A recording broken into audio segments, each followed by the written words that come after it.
আসসালামু আলাইকুম রহমতুল্লাহি ওয়া বিসমিল্লাহির রহমানির রহিম। প্রিয় আপুরা, আজকে আবার আমি আপনাদের সামনে চলে আসলাম। তো আজকে আমি দেখাবো গরুর মাংস রান্না করা। তো দেখা যায় যে এক একজনে এক একভাবে রান্না করে, এক একটার স্বাদ এক এক রকমের হয়, এই আর কি। তো আজকে অনেক দিন ধরেই, অনেক দিন বলতে গেলে কি 2-1 দিন মাঝখানে গ্যাপ গেছে মাংসটা রান্না করা। তো ঈদ গেছে, সেই থেকেই কম বেশি রান্না করা হচ্ছে। তো মাংসটা আমি এর আগে কখনোই শেয়ার করিনি। তো ভাবতেছি যে প্রিয় আপুদের সাথে আজকে একটু গল্প করি ও মাংসটা রান্না শেয়ার করি। এখানে আমি ভালোভাবে গোশগুলো ধুয়ে তারপরে আদা রসুন বাটা দিলাম, 2 টেবিল চামচ পরিমাণে মরিচের ফাঁকি এবং 2 টেবিল চামচ পরিমাণে হলুদের ফাঁকি দিয়েছি। আর এখানে এলাচ এবং দারুচিনি দিলাম। আর একটু মরিচের ফাঁকি লাগলে আমি পরে দেব, আগে মেখে তারপর দেখি যে কী অবস্থা হয়। তো এখানে দেখা যায় যে আমি জিরা বাটা জিরা দিয়েছি এবং ধনিয়ার ফাঁকি দিয়েছি। এখানে আমি সব মশলাই মোটামুটি অ্যাড করেছি। এখন এটাকে ভালোভাবে নেড়ে চেড়ে তারপরে করে নেব। এখানে আমি গরুর মাংসের মশলাটাও একটু সামান্য পরিমাণে দিয়েছি।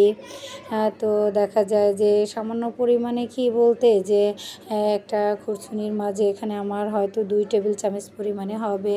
তো সমস্ত মশলাটা আমি অ্যাড করে ভালোভাবে এখন মেখে নেব।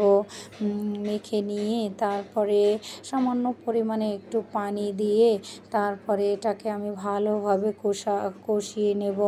তাই দেখা যায় যে ম্যাক্সিমাম সময় বাচ্চারা কষানো গোশটাই বেশি পছন্দ করে। মাংসটা কষিয়ে নেওয়ার পরে বাচ্চারা বলে কি আম্মু, কষানো মাংসটাই অনেক মজা। তো মাঝে মধ্যে দেখা যায় যে আমি একটু ঝোল ঝোল রাখি, আবার দেখা যায় অনেক সময় একেবারে শুকনো করে ফেলাই। এখানে আমি পেঁয়াজ কুচিও দিয়ে দিয়েছি একবারে। তো এখন তেলটা দিয়ে তারপরে খুব সুন্দরভাবে নেড়ে চেড়ে মশলাটা ভালোভাবে মেখে নিয়ে তারপরে আমি চুলায় বসিয়ে দেব। এখানে দেখা যায় যে আমি অনেক আপুরাই দেখা যায় যে মাংসটা রান্না করা শেয়ার করেছে, আর আমি ভাবতেছিলাম যে শেয়ার করব। তো আজকে না কালকে দেখা যায় যখনই রান্না করতে বসে অনেক প্যারার মাঝে থাকি, তো আর শেয়ার করা হয় না। তো আজকে ভাবলাম যে আজকে আমি গরুর মাংসটা একটু রান্না করা শেয়ার করব। তো আমার প্রিয় আপুরা কে কোথা থেকে দেখছেন অবশ্যই কমেন্টে জানাবেন।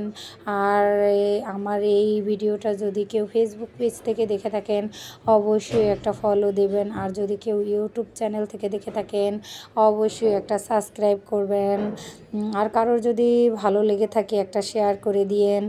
তো এখানে আমি মশলাটা দেখা যায় যে সবগুলোই আমার এখন দেওয়া হয়ে গেছে। এখন আমি চুলায় বসিয়ে তারপরে ভালোভাবে কষিয়ে নিয়ে তারপরে একটু ঝোল দিয়ে দেব।